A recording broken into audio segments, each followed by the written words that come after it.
Jamaat NCP সহ 4 দলকে সতর্ক করল ইসি।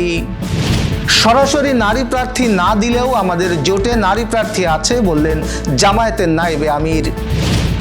ব্যয়ের ভারে চড়া চালের দাম, পদ্মা সেতু নিয়ে বিস্ফোরক মন্তব্য বাণিজ্য উপদেষ্টার। না ভোট মানে স্বৈরাচারের পক্ষে দাঁড়ানো মন্তব্য উপদেষ্টা শারমিন মুর্শিদের। যশোরে জমি জমা বিরোধে মুদি দোকানিকে হত্যা, হামলাকারী গণপিটুনিতে নিহত।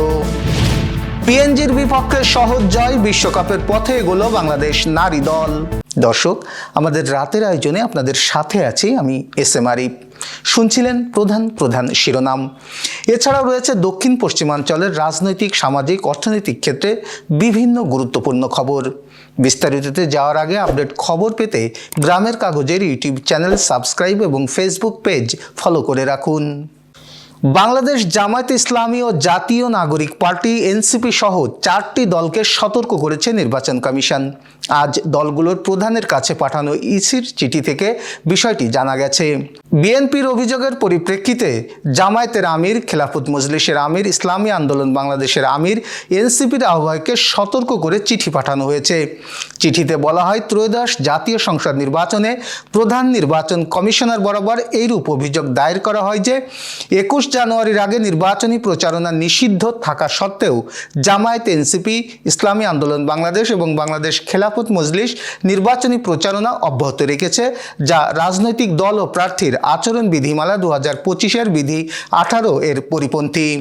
নির্বাচন কমিশন উল্লেখিত অভিযোগ পর্যালোচনা অন্তে নির্ধারিত সময়ের পূর্বে নির্বাচনী প্রচারণা যাতে বিরত থাকার জন্য সংশ্লিষ্ট রাজনৈতিক দলের দলীয় প্রধান ও দলের সংশ্লিষ্ট ব্যক্তিদের সতর্কতা অবলম্বনের নির্দেশনা দিয়েছে। বাংলাদেশ জামায়াত ইসলামীর নায়েবে আমির সৈয়দ আবদুল্লাহ মোহাম্মদ তাহির বলেছেন, এবার আমরা সরাসরি নারী প্রার্থী না দিলেও আমাদের জোটের পক্ষ থেকে নারী প্রার্থী আছে। আজ জামায়াত ইসলামীর পলিসি সামিটের ফাঁকে সাংবাদিকদের সঙ্গে আলাপকালে তিনি এই কথা বলেন। এবারে নির্বাচনে জামায়াতের কোনো নারী প্রার্থী না থাকার বিষয়ে ব্যাখ্যা দিয়ে তাহির বলেন, ঐকমত্য কমিশনের আলোচনায় নারীদের সরাসরি নির্বাচনে অংশগ্রহণ নিয়ে 5 থেকে 15% সংরক্ষণের একটি প্রস্তাব এসেছে। বাংলাদেশ জামায়াত ইসলামের সিদ্ধান্তের সঙ্গে একমত পোষণ করেছে। তিনি বলেন, যদি এই সিদ্ধান্ত আইনে পরিণত হয় তাহলে আমরা নারীদের সরাসরি নির্বাচনে প্রার্থী দিতে সম্মত আছি এবং তখন তা বাস্তবায়নে বাধ্য থাকব। পদ্মা সেতুর দায় পরিশোধ করতে গিয়ে চালের দাম কেজিতে 20 টাকা পর্যন্ত বেড়েছে, এমন মন্তব্য করেছেন বাণিজ্য উপদেষ্টা শেখ বশিরউদ্দিন। নেত্রকোনা জেলা প্রশাসকের সম্মেলন কক্ষে গণভোট বিষয়ে মতবিনিময় সভায় তিনি বলেন, পদ্মা সেতু নির্মাণে বিপুল অর্থ ব্যয় না করে যদি সেই অর্থ সেচ খাতে বিনিয়োগ করা যেত তাহলে চালের দাম অন্তত 5 টাকা কম রাখা সম্ভব হতো।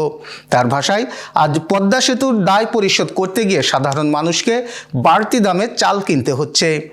বাণিজ্য উপদেষ্টা আরও বলেন, রাষ্ট্রীয় ব্যয়ে উদ্বৃত্ত না থাকলে তা অর্থনীতির জন্য টিউমারের মতো সমস্যা তৈরি করে, যা কোনো সরকারই দীর্ঘদিন বহন করতে পারে না। তিনি অভিযোগ করেন, শেখ হাসিনা সরকার অহেতুক বড় বড় প্রকল্প গ্রহণ করেছে, যার অনেকগুলোরই কার্যকারিতা নেই। এসব প্রকল্পে হাজার হাজার কোটি টাকা ব্যয় করা হয়েছে, যার বেশিরভাগ অর্থ ইতোমধ্যে খরচ হয়ে গেছে। এবার যশোর সহ আঞ্চলিক সংবাদ। ঝিনাইদহে উপদেষ্টা শারমিন এস মুর্শিদ বলেছেন, গণভোটে না ভোট দেওয়া মানেই স্বৈরাচারের পক্ষে দাঁড়ানো। তিনি বলেন, পরিবর্তন চাইলে হ্যাঁ ভোট দিতে হবে। যারা দেশের জন্য দীর্ঘ 16 বছর ধরে সংগ্রাম করেছে, যারা গুম, এক্সট্রা জুডিশিয়াল কিলিং বা জীবনহানি সহ্য করেছে, তারা পরিবর্তনের স্বপ্ন দেখে। না ভোটের মাধ্যমে পুরনো স্বৈরাচারী ব্যবস্থায় ফিরে যাওয়া যাবে না। শারমিন মুর্শিদ আরও বলেন, যারা না ভোট দিতে চায় তাদেরকে ভোট দেওয়ার সুযোগ অবশ্যই দিতে হবে, কারণ মানুষের মতামত গ্রহণ করতে হবে। সভায় জেলা প্রশাসক মোহাম্মদ আবদুল্লাহ আল মাসুদের সভাপতিত্বে বিজিবি, পুলিশ, র্যাব, আনসার, বিভিন্ন রাজনৈতিক দল ও ধর্মীয় সংগঠনের নেতারা উপস্থিত ছিলেন। যশোরের চৌগাছা উপজেলার ষোলুয়া বাজারে জমি জমা সংক্রান্ত বিরোধে এক মুদি দোকানিকে কুপিয়ে হত্যা করা হয়েছে।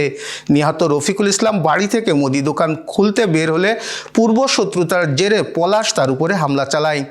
ধারালো হাসুয়া দিয়ে মাথা ও মুখমণ্ডলে আঘাত পেয়ে রফিকুল ইসলাম গুরুতর আহত হন। স্থানীয়রা তাকে উদ্ধার করে যশোর 250 শয্যা বিশিষ্ট জেনারেল হাসপাতালে নেন, তবে ঢাকায় নেওয়ার পথে নড়াইলের কাছে তিনি মারা যান। হামলাকারী পলাশকে ধরপাকড় করে স্থানীয়রা গণপিটুনি দেয়। গুরুতর আহত অবস্থায় হাসপাতালে নেওয়া হলে মৃত ঘোষণা করা হয়। দুজনের মৃত্যুর ঘটনায় পুরো জগহাটি গ্রাম শোকমগ্ন এবং এলাকায় চরম উত্তেজনা বিরাজ করছে। পুলিশ তাৎক্ষণিক পরিস্থিতি নিয়ন্ত্রণে নিয়েছে এবং ঘটনার সব দিক খতিয়ে দেখে তদন্ত শুরু করেছে। যশোর সরকারি বালিকা উচ্চ বিদ্যালয়ে নবীন বরণ অনুষ্ঠিত হয়েছে। আজ সকালে 10টায় বিদ্যালয় অডিটোরিয়ামে শিক্ষার্থীদের প্রধান অতিথি থেকে ফুল দিয়ে বরণ করেন স্থানীয় সরকার বিভাগ যশোরের উপপরিচালক ও পৌর প্রশাসক রফিকুল হাসান। বিশেষ অতিথি ছিলেন জেলা শিক্ষা অফিসার মাহফুজুল হোসেন। সভাপতিত্ব করেন বিদ্যালয়ের ভারপ্রাপ্ত প্রধান শিক্ষক নুরুল ইসলাম। দিবা ও প্রভাতী শাখায় মোট 220 জন শিক্ষার্থীকে বরণ করা হয়। বেগম খালেদা জিয়া রুহের মাগফিরাত কামনায় প্রেস ক্লাবে সাংবাদিক ইউনিয়ন যশোরের উদ্যোগে দোয়া মাহফিল অনুষ্ঠিত হয়েছে। আজ সকালে অনুষ্ঠানে প্রধান অতিথি ছিলেন জেলা বিএনপির সভাপতি অ্যাডভোকেট সৈয়দ সাবেরুল হক সাবু। সভাপতিত্ব করেন সাংবাদিক ইউনিয়ন যশোরের সভাপতি আকরামুজ্জামান।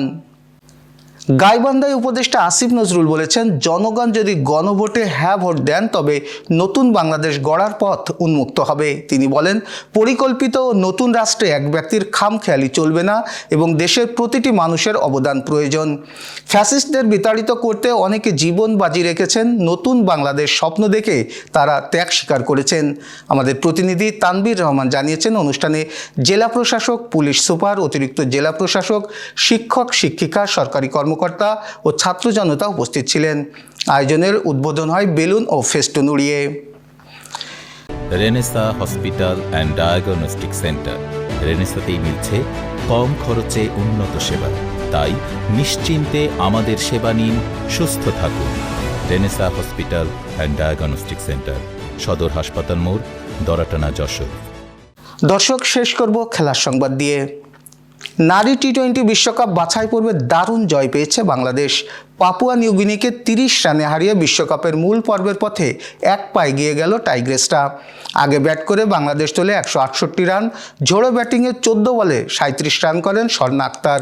জবাবে পিএনজি থামে 138 রানে। ব্যাটে বলে দাপট দেখিয়ে ম্যাচ সেরা স্বর্ণা আক্তার। এখন নামিবিয়ার বিপক্ষে জয় পেলেই বিশ্বকাপ নিশ্চিত বাংলাদেশের। এই ছিল আজকের রাতের আয়োজন। এরপর সকালের খবর দেখার আমন্ত্রণ জানাচ্ছি। শীতে পরিবারের বয়স্ক ও শিশু সদস্যদের বাড়তি যত্ন নিন, সতর্ক থাকুন ডেঙ্গু প্রতিরোধে। শুভরাত্রি।